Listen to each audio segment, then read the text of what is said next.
understanding what is morality. Because if you would say, okay, well, I can set my own morality. I don't need a God to set my morality. Then what is your morality set by? The limitations of your mind. Years ago, I really fell under conviction with going to seminary. Because I thought, well, if you're going to be a preacher, you got to go to seminary. And I prayed about it. I was like, okay, God, this is what you want me to do. And then he answered me like this. He says, who do you want to be taught by? Man and his limitations, his failures, his fears, all the things that he's been taught. Or do you want to be taught by me? Guess what I want to be taught by? I want to be taught by God. Because when man teaches you a thing, what happens? You're taught by man. You're taught by my prejudices. You're taught by my thing. And the thing is that I've always wanted people to break these chains of where they're not being taught by anybody else. The Bible says, in matter of fact, that there will be a time that you won't call somebody teacher, for you all will be teachers. We don't need somebody else to work out our religion. We need to start understanding our religion. But the problem is that we're still humans. And the first thing we got to look at is that we cannot look at God with our own eyes. Think about that. We cannot look at God with our own eyes. And I'm going to give you an illustration. I call it the wife syndrome. Okay? The wife syndrome. The wife syndrome. The wife syndrome. I love it. The wife syndrome is this. Happened to me this morning. My wife is running crazy this morning trying to get everything done. She looks at me. What do I instantly feel? What does a husband feel? Huh? Anxiety. Anxiety. Because the first thing she's going to answer sharply or say something, what is the very first thing that comes to your mind?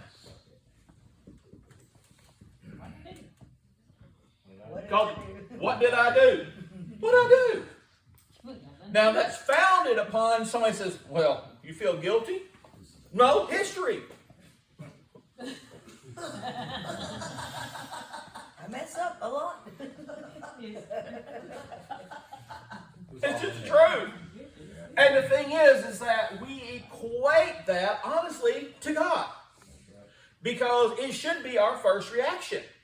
The first thing we should do if we cared about our wife is to say, what did I do wrong? What did I do something wrong? Did I not meet your expectations? What? Help me to understand this.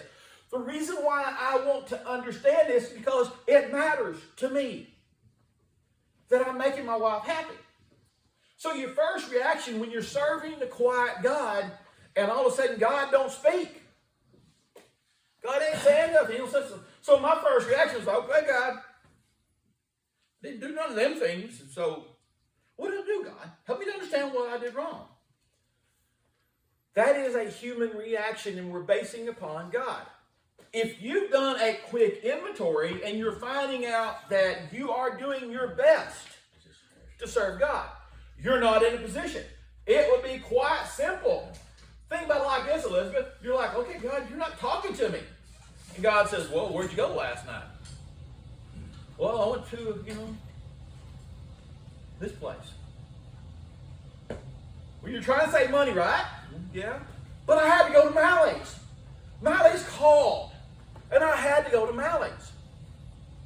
So now you're $250 short, right? Well, you followed the other call. You asked me to help you. Because how many times I say, God, help me to understand. Help me to get my spending under control. So are we wanting God to instantly put a stop on our credit cards? That's in reality what we're wanting to do. Because if we have this denial that God denies our credit application, guess what? It's done. The problem is that you ain't learned no lesson. Because the minute you get some money back in the door, what are you going to do? You're jonesing from Alex. You got to go back and play the VR games. Addison, bless her heart, has the addiction to the great claws. That's really good. And she has the addiction to the claw. She could spend $1 million on the claw. And it's so funny because I would say, go gamble. And she'd go. And as soon as I turn around, she'd go back over there, and I'd come by and I'd laugh. She'd go, ain't funny. I'm mad. What are you mad for? I ain't got no money. Can I use your card? No. You done gambled yours away. What I got to do with it? When God is training us, He's trying to get us to the point to where we can make good decisions. We don't know how to make good decisions. Proof? Look at your life in reverse. You'll find out that the odds are is that for every good decision you've made 99 bad decisions. So then where is the proof of your ability to make good decisions? Well, I'm an adult. I can make my own decisions. Well, you did a good job so far.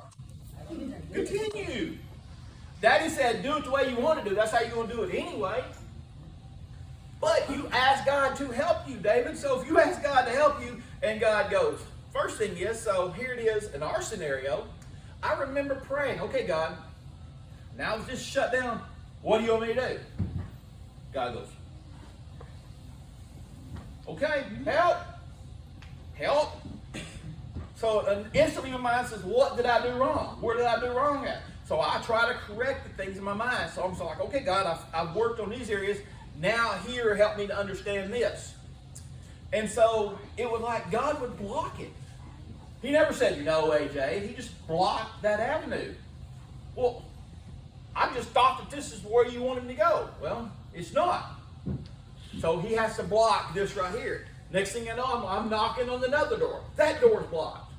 I just feel like I'm bouncing around here, but I'm being guided because he puts roadblocks in. Because we're too stupid, we would go through them anyway. When we're talking about this, what we're talking about is the path of Christianity. You walk, bam. Come back here, bam. Because we're bouncing around, but yet we don't have that direct connection to God. When we're trying to make this connection to God, it goes to a simple rule. What is the simple rule? Seek ye first the kingdom of heaven. In other words, filter everything that you do by, is this pleasing or is this displeasing? And if you cannot visualize God as being this thing, I use people. In other words, in my mind, I remember back when I was fishing with your daddy. Before your daddy and I would go fishing, the first thing I would do before your daddy and I would get in the boat. Two things. Pick up all the hooks, all the trash in the boat. Because the first thing I'm going to hear, God dog, look at all this mess. How are you going to do in there? So I wanted to eliminate that voice. So I'd pick it up. Number two that I would do, is I'd make sure that I got gas in my boat. I remember that. Yeah. I was on that adventure. Yeah. So the thing is I'd make sure I had gas in the boat. Number three, I remember one time me and AJ, we launched our boat in the Catter. And it was cold. And it wasn't just cold, it was cold. Guess what Monty didn't do? Put the plug in the boat.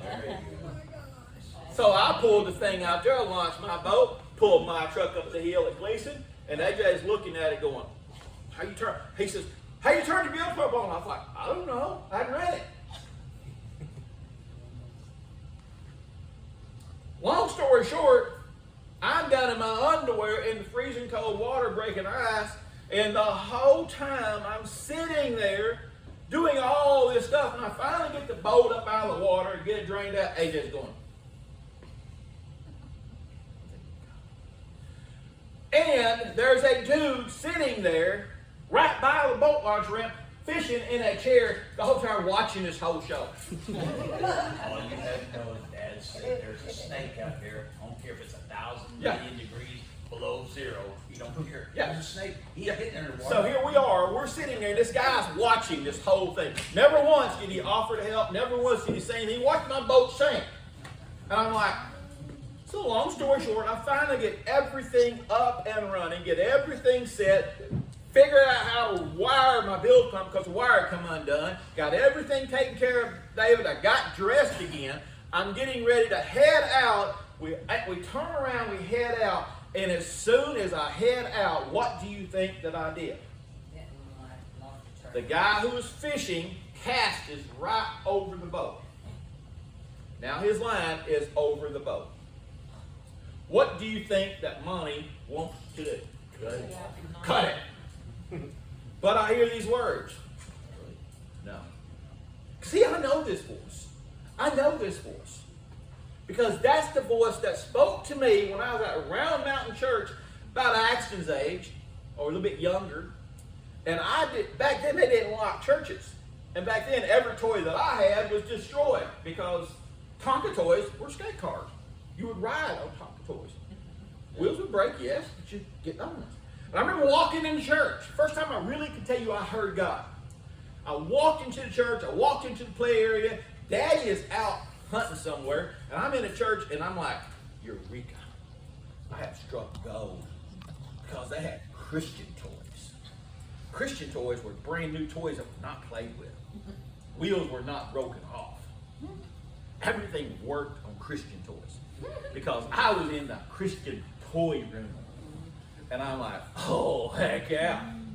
So I grabbed me a big old armful of Tonka toys. And I'm walking outside the door, AJ. And I'm walking outside the door, and I take a step out the door, and I hear, don't you dare. I like, oops. I didn't mean to do that, God. I was just a kid. God speaks to you in ways that you, in your stupidity, can understand. When I thought about cutting that guy's fishing line because he watched this whole thing and snickered, he says, Don, do you want the rest of the day to be cursed? Do what's right. And